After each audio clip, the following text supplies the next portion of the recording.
ଏକ ଛୋଟ କାହାଣୀ ନେଇକରି ଆସିଛି। କାହାଣୀଟି ହେଉଛି ହଜି ଯାଇଥିବା ଟାଇଲ୍।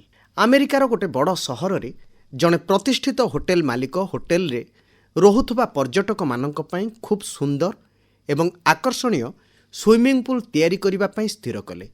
ସୁଇମିଂ ପୁଲ୍ର କାନ୍ଥର ସାଜସଜ୍ଜା ଅତି ସୁନ୍ଦର କରିବା ପାଇଁ ଇଟାଲୀରୁ ଟାଇଲ୍ ମଗାଇ ସେଥିରେ ଖଞ୍ଜିଲେ। ପ୍ରତିଷ୍ଠିତ ତଥା ସୁନାମଧନ୍ୟ ମିସ୍ତ୍ରୀଙ୍କ ଦ୍ୱାରା ତାହାକୁ ତିଆରି କରାଗଲା। କିନ୍ତୁ ସେଥିରେ ଗୋଟିଏ ଟାଇଲ୍ ବସାଇବା ପାଇଁ କୌଣସି କାରଣରୁ ରହିଯାଇଥାଏ।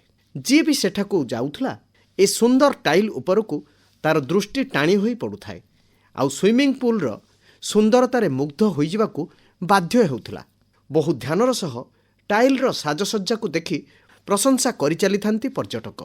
ଠିକ୍ ସେତିକିବେଳେ ସେମାନଙ୍କର ନଜର ଏହି ଖାଲି ଥିବା ଟାଇଲ୍ ଉପରେ ପଡ଼େ ଆଉ ସେଇଠାରେ ଅଟକି ଯାଆନ୍ତି। ଏହାପରେ ସେମାନେ ଆଉ କୌଣସି ସୁନ୍ଦର ଟାଇଲ୍ର ସୁନ୍ଦରତାକୁ ଦେଖିପାରନ୍ତି ନାହିଁ। ସୁଇମିଂ ପୁଲ୍ରୁ ଫେରୁଥିବା ପ୍ରତ୍ୟେକ ପର୍ଯ୍ୟଟକଙ୍କର ସେହି ଗୋଟିଏ ଅଭିଯୋଗ ରହିଥାଏ କି ଗୋଟିଏ ଟାଇଲ୍ ଖାଲି ରହିଛି। ହଜାର ହଜାର ସୁନ୍ଦର ଟାଇଲ୍ ଭିତରୁ ସେହି ଗୋଟିଏ ଟାଇଲ୍ ତା ମନ ଭିତରେ ବସା ବାନ୍ଧିନିଏ। ଅନେକ ଲୋକଙ୍କ ଭିତରେ ଦୁଃଖ ହୁଏ କି ଏତେ ସୁନ୍ଦର ଏବଂ ନିଖୁଣତାର ସହ ତିଆରି କରିବା ଭିତରେ ଏହି ଗୋଟିଏ ଟାଇଲ୍ କିପରି ମିସ୍ତ୍ରୀ ବସାଇଲା ନାହିଁ। ଅନେକଙ୍କର ଅଭିଯୋଗ ମଧ୍ୟ ରହିଥାଏ, କେମିତି ବି ହେଉ ସେହି ଗୋଟିଏ ଟାଇଲ୍କୁ ଲଗାଇ ଦିଆଯାଉ। ଏପରିକି କୌଣସି ପର୍ଯ୍ୟଟକ ସୁଇମିଂ ପୁଲ୍ରୁ ଖୁସିରେ ଫେରିପାରିଲେ ନାହିଁ। ଏତେ ସୁନ୍ଦର ଏବଂ ବିଳାସପୂର୍ଣ୍ଣ ସୁଇମିଂ ପୁଲ୍ ପର୍ଯ୍ୟଟକମାନଙ୍କୁ ଆନନ୍ଦ ଦେଇପାରିଲା ନାହିଁ। ପ୍ରକୃତରେ ଦେଖିବାକୁ ଗଲେ ସୁଇମିଂ ପୁଲ୍ରେ ଏହି ବସା ଯାଇନଥିବା ଟାଇଲ୍ ଏକ ପରୀକ୍ଷାମୂଳକ ପ୍ରୟୋଗ ଥିଲା, ମନୋବୈଜ୍ଞାନିକ ପ୍ରୟୋଗ। ଏହି ଗବେଷଣା ପ୍ରମାଣ କରିପାରିଲା କି ଆମ ଧ୍ୟାନ କେବଳ ଅଭାବ ଥିବା ବା ଦୋଷ ତ୍ରୁଟି ଥିବା ଦିଗକୁ ଆକର୍ଷିତ ହୋଇଥାଏ।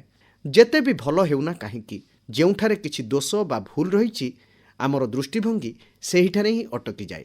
ଟାଇଲ୍ର ତ୍ରୁଟି ତ ଠିକ୍ ଅଛି, କିନ୍ତୁ ଏହି ସମସ୍ୟା ଆମ ଜୀବନରେ ମଧ୍ୟ ଘଟିଥାଏ। ଏହା ଏକ ମନୋବୈଜ୍ଞାନିକ ସମସ୍ୟା, ଯେଉଁ ବାଟ ଦେଇ ଆମେ ସମସ୍ତେ ଯାଉଛନ୍ତି। ଏହି ମନୋବୈଜ୍ଞାନିକ ସମସ୍ୟାକୁ ମିସିଂ ଟାଇଲ୍ ସିଣ୍ଡ୍ରୋମ୍ ଭାବେ ଡାକ୍ତରମାନେ କହିଥାନ୍ତି।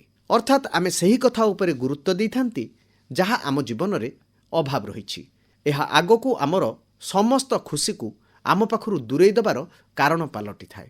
ଏହା ଏପରି ଏକ ରୋଗ ଯାହା ପାଇଁ ଆମ ଜୀବନ ସାରା ଆମେ ସେହି ଅଭାବ ଉପରେ ଧ୍ୟାନ କେନ୍ଦ୍ରୀଭୂତ କରିଥାନ୍ତି, କିନ୍ତୁ ଜୀବନରେ ପରିପୂର୍ଣ୍ଣ ଥିବା ବା ଖୁସି ଦେବା ପାଇଁ ରହିଥିବା କାରଣଠାରୁ ଆମକୁ ଦୂରେଇ ରଖିଥାଏ। ଜୀବନରେ କେତେ ବା କ'ଣ ଖୁସି ମିଳିଥିଲେ ବି ଆମେ ସେହି ଅଭାବର କଥା ଚିନ୍ତା କରନ୍ତି ଯାହା ଆମ ପାଖରେ ନାହିଁ। ଏହା ଆମ ଜୀବନରେ ଦୁଃଖର ସବୁଠାରୁ ବଡ଼ କାରଣ। କ'ଣ ଆମେ ଜୀବନରେ ଥିବା ଏହି ବଦଭ୍ୟାସକୁ ବଦଳାଇ ଖୁସି ଆଣିପାରିବା ନାହିଁ? ଭଗବାନ ଆମକୁ 32ଟି ଦାନ୍ତ ଦେଇଛନ୍ତି, କିନ୍ତୁ ଆମ ଜିଭ ଆମର ଖଣ୍ଡିଆ ହୋଇଥିବା ଦାନ୍ତ ପାଖରେ କାହିଁକି ଅଟକି ଯାଇଥାଏ? କେବେ ଭାବିଛନ୍ତି?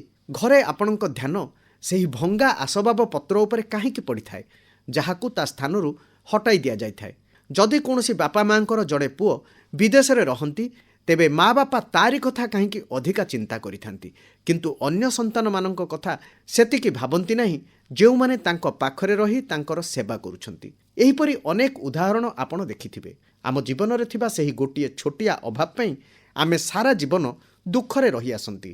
ଅନେକ ଲୋକ ତାଙ୍କୁ କ'ଣ ସବୁ ମିଳିଛି ତାକୁ ନେଇ ଖୁସି ହେବା ପରିବର୍ତ୍ତେ କ'ଣ ଜୀବନରେ ଅଭାବ ରହିଛି ତାରି ଉପରେ ବେଶୀ ଧ୍ୟାନ ଦିଅନ୍ତି ଏବଂ ଦୁଃଖୀ ହୁଅନ୍ତି। ମିସିଂ ଟାଇଲ୍ ଆମ ଜୀବନରେ ସମସ୍ତ ଖୁସିକୁ ଦୂରେଇ ଦେଇ ଆମ ଅଭାବ ଉପରେ ଫୋକସ୍ କରିଥାଏ ଆଉ ଏହି କାରଣ ଆମ ଶରୀରରେ ଅନେକ ରୋଗର କାରଣ ହୋଇଥାଏ। ଆମ ଉପରେ ନିର୍ଭର କରେ କି ଆମ ଧ୍ୟାନ ମିସିଂ ଟାଇଲ୍ ଉପରେ ରଖିବା ଆଉ ଦୁଃଖୀ ରହିବା, ନା ଆମକୁ ମିଳିଥିବା ସୁଖ ସମ୍ପଦ ଉପରେ ଧ୍ୟାନ ଦେଇ ଖୁସିରେ ରହିବା। ତେବେ ଶ୍ରୋତାବନ୍ଧୁ, ଆସନ୍ତୁ ଭଗବାନ ଆମକୁ ଦେଇଥିବା ଅନେକ ଖୁସିର ପାଖୁଡ଼ାକୁ ସାଉଁଟିବା ଆଉ ଖୁସିରେ ରହିବା, ନିଜେ ହସିବା, ଅନ୍ୟକୁ ହସାଇବା।